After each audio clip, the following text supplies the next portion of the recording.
Assalamualaikum warahmatullahi wabarakatuh. Kali ini saya akan mempresentasikan untuk entrepreneur dan bisnis project. Yang pertama, pengembangan ide bisnis. Dalam suatu usaha, hal yang pertama yang harus kita pikirkan adalah sebuah ide atau gagasan yang berasal bisa dari diri kita sendiri atau terinspirasi dari orang lain, bahkan dari tren yang ada sekarang ini. Yang selanjutnya adalah peluang pasar.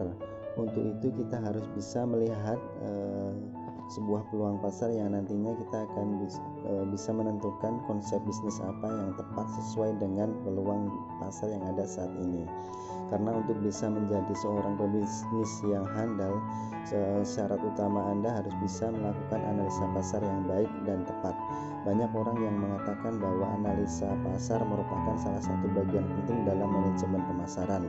Dengan melakukan analisa pasar yang baik dan tepat, Anda akan lebih bisa memahami keadaan pasar yang sesungguhnya hingga strategi yang dilakukan untuk pemasaran produk bisnis yang Anda miliki akan berjalan dengan baik sehingga keuntungannya meningkat. Yang selanjutnya adalah tahap pengembangan bisnis.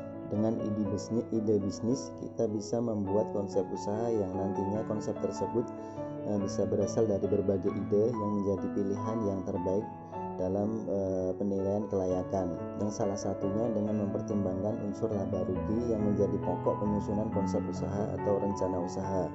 Dalam kegiatan implementasi rencana usaha, seorang wirausaha bisa mengerahkan berbagai sumber daya yang dibutuhkan seperti modal, material, dan tenaga kerja untuk menjalankan kegiatan usaha. Setelah konsep usaha terwujud matang, maka langkah selanjutnya adalah pelaksanaan usaha. Yang selanjutnya adalah prototyping.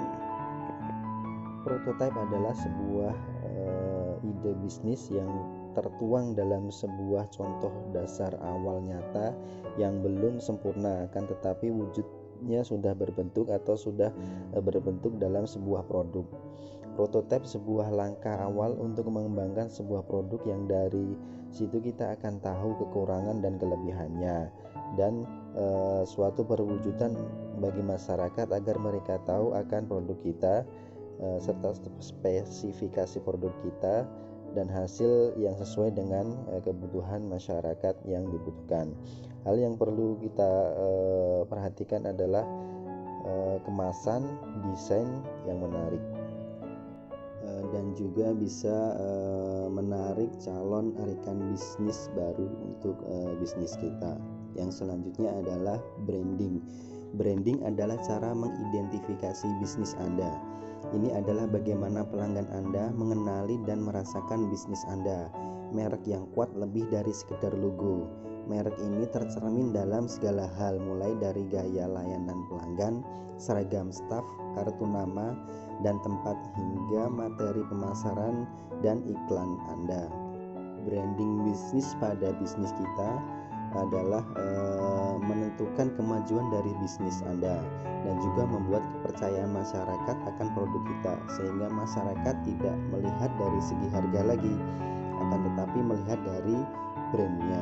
Jika sebuah produk sudah melekat di hati masyarakat sebagai calon pelanggan tetap kita.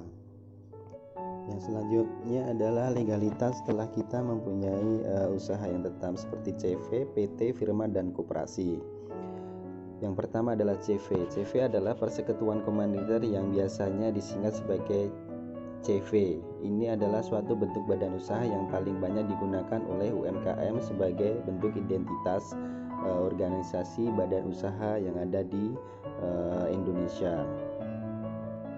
Hal yang menyangkut tentang CV, aturan yang mengatur adalah KUH Perdata, KUH Dagang pasal 16 sampai 35 Kitab Undang-Undang Dagang.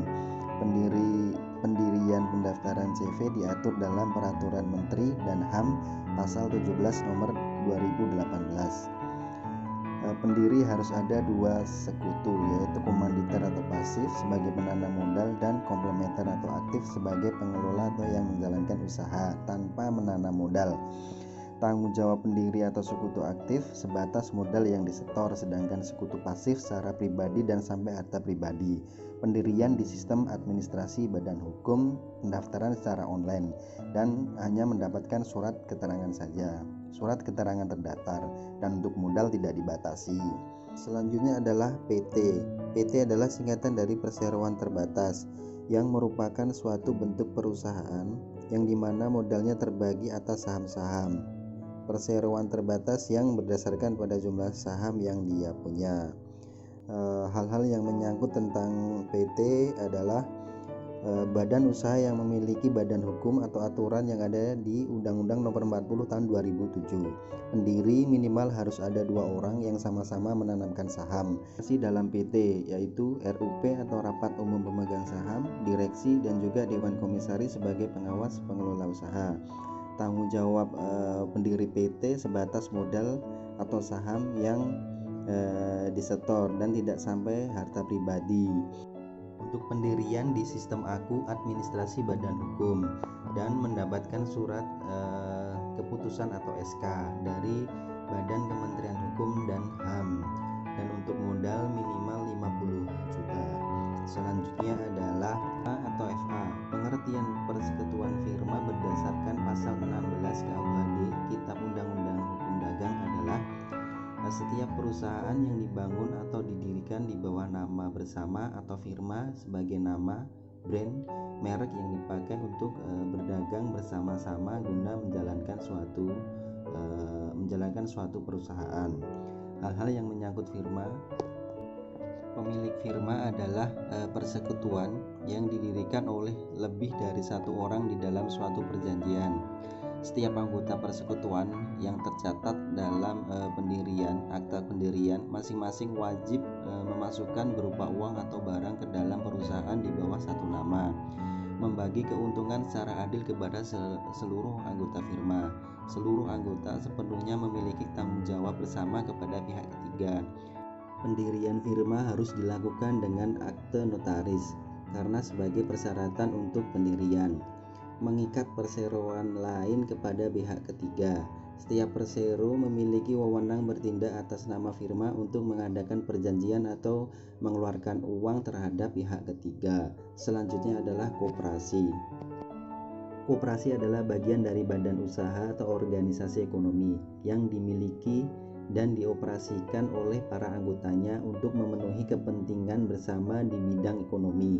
Koperasi juga dapat dikatakan sebagai badan hukum yang berdasar atas azas kekeluargaan yang semua anggotanya terdiri dari perorangan atau badan hukum dengan tujuan untuk kesejahteraan anggotanya. Hal-hal yang menyangkut koperasi adalah keanggotaan koperasi sifatnya terbuka dan sukarela. Kegiatannya berdasarkan prinsip koperasi, artinya dalam menjalankan aktivitas berpedoman kepada prinsip koperasi seperti yang dijelaskan pada Undang-Undang Nomor 25 Tahun 1992 pada pasal 5. Proses pengelolaan koperasi harus dilakukan secara demokratis. Pembagian SHU harus mengedepankan rasa keadilan sesuai dengan kinerja dari masing-masing anggotanya. Pemberian bala jasa kepada anggota disesuaikan dengan modal yang disetor oleh anggotanya. Untuk modal sendiri tidak tetap, bisa berubah-ubah menurut banyak simpanan anggota yang terdaftar. Jadi sebuah ide bisnis bisa kita kembangkan menjadi sebuah usaha yang besar, dan juga kita bisa memilih untuk legalitasnya seperti CV atau sampai koperasi sesuai dengan keinginan kita, dan juga jenis dari ide bisnis atau pengembangan bisnis apa yang akan kita jalani.